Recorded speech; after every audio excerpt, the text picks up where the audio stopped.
mukatambe akali kusaidia video yange eno iffe mwe tusinziira okubagamba obuzibu n'obubi obuli mu chemicals ze mukozesa mu nyumba z'abakama bammwe era nga ffe tusiiba tubakabirira ne tubagamba chemicals ezo muzirabanga ez'olusaago naye zisobola okuviirako okukola a very big impact into your life era ne tusiiba ne tubagamba nti no side effects za chemicals zino ze mukozesa zigenda kubeera nnene nnyo ezisobola okuviirako ebintu bino wammanga 1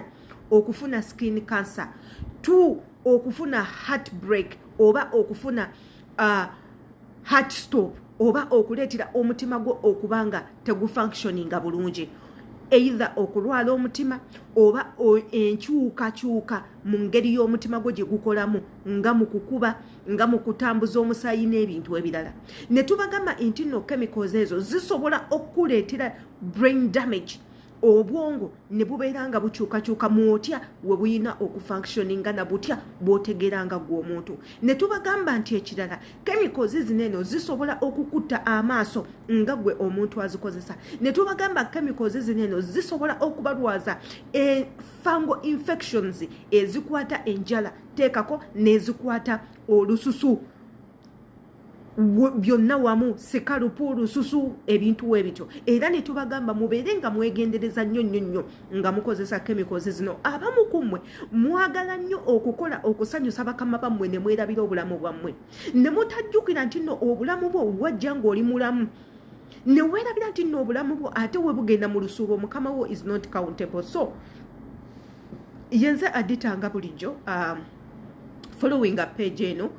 kwata mu link nsinkanayo ku YouTube channel baganda bange Eva imbera mbajjukiza okugenda ku YouTube channel yange njagala mubeere nga musubscribinga okwate ku kade atera eyo commentinga twagala tumanye endowooza yammwe mujje tukwatire wamu tugate ebirowoozo tumanye biki bye tulina okukola ne bye tutalina kukola woboolyawo tuwewabule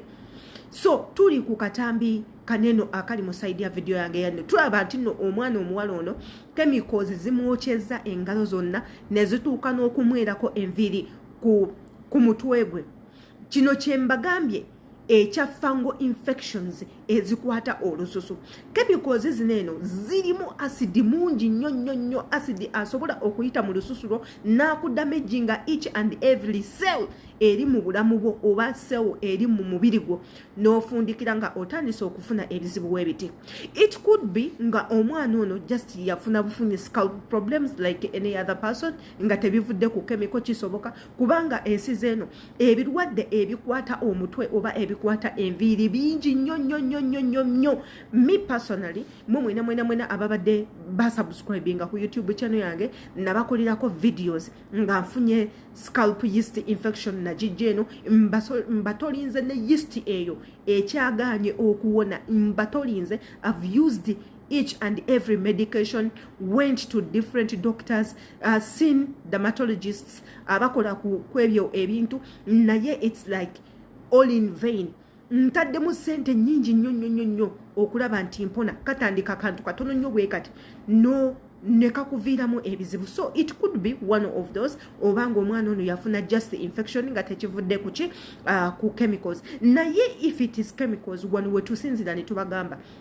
inga tonnaba kukozesa akina Clorox akina Ditto akina bintu ebyo bye babaleetera ne tubagamba 1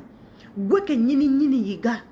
saba mukama wo gloves if your boss tasobola providing a gloves what are you going to do ogenda kukola tade tubagamba 1 kwata ebizigo vaseline emikono gyonna gisiige anoge otooke okukwata mu mazzi okukozesa eyo chemical ng'eyitako buyise ne tubagamba nti nywa nnyo n'amata gagenda kukuyambako ekyo ne tukivaako ne tubagamba chemical zino muzongeremu amazzi tolako gy'ogenda okukozesa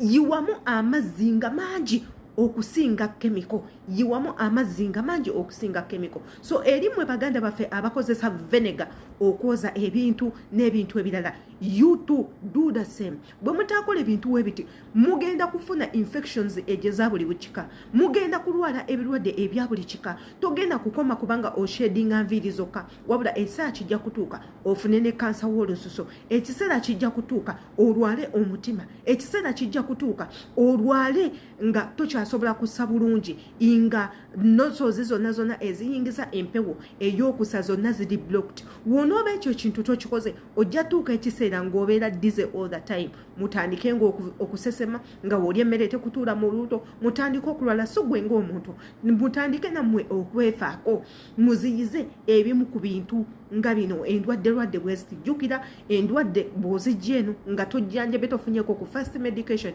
kiyinza okubeera difficult okuba nga ogijjanjabira ewaka. So twala first steps, measures ezisookerako how to prevent such stuffs nga tonnaba kugenda wala na kintu kyonna obanga obulwadde tebunnaba kubanga bukusensera nnyo. Yenze Adita nsangayo ku YouTube channel yange, mbaniriza ate era mbagala nnyo.